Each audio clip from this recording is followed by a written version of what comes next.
Hey, what's up guys? So I ran a marathon yesterday. I ran it by myself, 26.2 miles.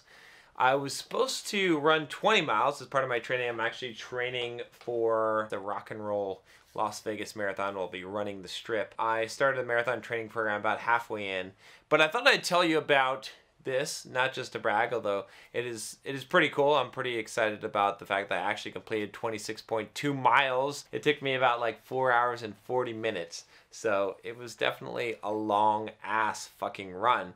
But I want to tell you about this because I want to talk about this idea, like basically two concepts, which is going the extra mile and then this idea that the more that you sweat in practice, the less that you'll bleed in battle. If you don't realize these things, that you're gonna always be fighting, and it's gonna be a harder fight than it needs to be. Yesterday, I had to run. It was a 20-mile run. Was my run was supposed to be.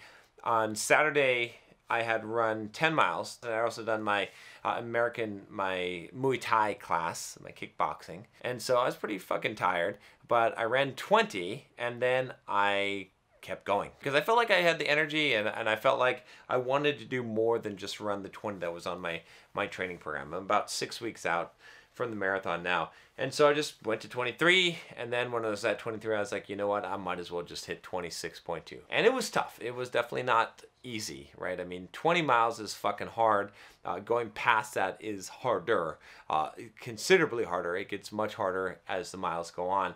But I did it for a couple of reasons. Everything that I do, I try to always put in a little bit more extra effort to go that extra mile, or in this case, the extra 6.2 miles, because when you do that, you get exponential benefits from that. Usually, I think most people in life, what they like to do is they like to do the minimum of what's required, right? So they might ask a question of, how many times do I have to do this? Or how many, of widgets do I have to create? Or, what is the minimum that I need to do? And then they just want to do that. You're never going to excel, and you're never going to exceed people's expectations, right? You'll just do what's required. When you are at that point of completing the minimum, every effort, every mile past that little bit of effort is exponentially beneficial to you. You get the most growth as a person by pushing beyond that limit, just a little bit beyond that limit. But also you'll find this in business, right? You'll find that, instead of making one YouTube video a week, if you make two,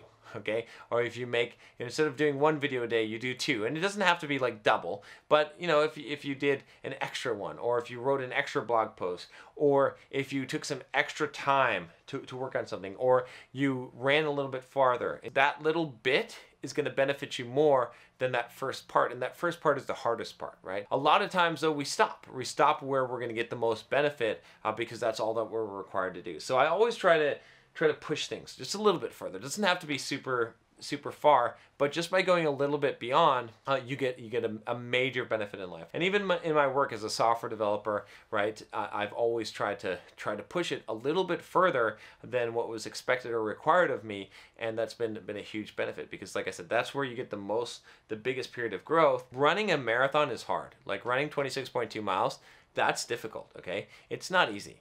But guess where it's the easiest point to do that is when you've already run 20. It's much more difficult to set out and run 26.2 miles, but if you've already run 20, to run 6.2 more doesn't require nearly as much effort. So that's the same thing with a lot of things in life, right? If you've already put in the effort to go this far, right? If you already put on the workout clothes, if you've already written the paper, if you've already started writing the book, if you've already made the video, if you've already, whatever it is, you fill in the blank, okay? Gone to the gym and started lifting the weights, to go a little bit further doesn't require a lot more, right? The same thing, we could say the same thing, like I said, with diet. So that's kind of that kind of overarching philosophy. The other piece of this was this idea that the more that you sweat in practice, the less that you'll bleed in battle. How can I sweat more in practice? How can I put in more work so that I'll make it easier on the race day, right? And I know, that if I just run the 20 miles that I'm supposed to run yesterday,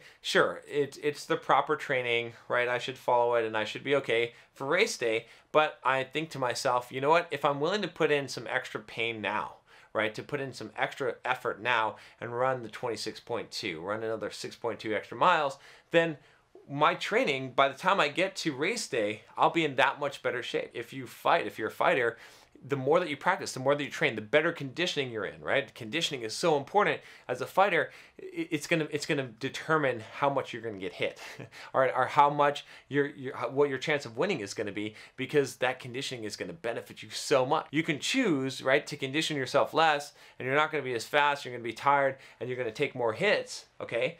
Or you can choose to be in really good condition and to spend that time in that sweat so that you're going to have less punches to the face. Life is a battle, and how much effort that you put in is going to determine, in practice, right, in your daily routine, is going to determine what's going to happen when the shit's going to hit the fan, because the shit is going to hit the fan. You are going to have problems. You're going to have hardships. You're going to have adversity in life. The pain is coming, motherfucker. Trust me, the pain is coming. So the question is, how much are you going to prepare for it, right? How much sweat are you going to put into it? Are you going to develop the Bulldog mindset, the Stoic philosophy, or are you going to turn to try to develop that shit when you're dealing with it? Are you going to have, a major loss or tragic loss in your life? Are you going to break up with the girlfriend? Are you going to lose your job? Are you going to, go homeless and then look for strength and look for mental toughness and look for help and be in a desperate place? Or are you going to be training right now, right, while things are good, or maybe they're not so good, but are you going to be working hard? Are you going to be busting your ass? Some of the reasons why I do physically hard stuff is to mentally prepare myself, to build that mental toughness, to have that Bulldog mindset, so that when the shit happens to me, because it happens in life, I can laugh it off. I did this video on bringing pain upon yourself, and that's the whole concept. This is something you should be doing, guys. You should be bringing pain upon yourself so that when battle comes, you'll be prepared, right? That means putting in the extra mile. That means putting in the extra work. That means working extra hard. That means pushing yourself physically and mentally to the limit, and sometimes beyond the limit, so that when those trials come, when the shit that is going to inevitably come into your life, which, life cannot be good all the time, right? Bad stuff will happen, stuff that you don't want. Adversity will happen to you. When that happens, you're ready and you bleed less. You can choose one of two ways in life. You can choose the way where you're like, well, you know what? When it comes, I'll just deal with it, and you don't put in the extra work, and then you're going to get beat up in the ring, right? You're going to feel a lot more pain. You're not going to be prepared for shit. You're going to be barely getting by if you can, and it's always going to be a struggle. You're always going to be struggling to keep your head above water, or you can swim so hard, you can prepare so hard, right? You can train so hard that you can easily keep your head above water, and that even when some wave comes and it starts to knock you over, you get your head up real quick because you're trained, you're prepared. It doesn't hit you as hard in life. Developing the Bulldog mindset is all about developing this mindset to be able to take on whatever life is going to throw at you. There you have it. That's my little story, and like I said, it wasn't easy to run 26.2 miles, to run a marathon yesterday, but I got it done, and I feel great today, and I'll run again tomorrow, and hopefully by the time that I'm ready to run that race, right, I can't control ultimately, I'd like to get under 4 hours. That's my plan, that's my goal, that's what I'm aiming for. Ultimately, at the end of the day, I cannot control if that's going to happen. I might trip, I might sprain an ankle, something may happen. But I'm going to do everything within my power, as far as I can train, to make sure that I'm going to guarantee the greatest chance of success possible. And that's the thing. That's the thing in life, is you can't control the outcomes, but you can give yourself the best odds that you can in life. And that's going to be from going the extra mile, and that's going to be from sweating a lot in practice. Bulldog mindset. Click the subscribe button if you haven't already. Talk to you next time. Take care.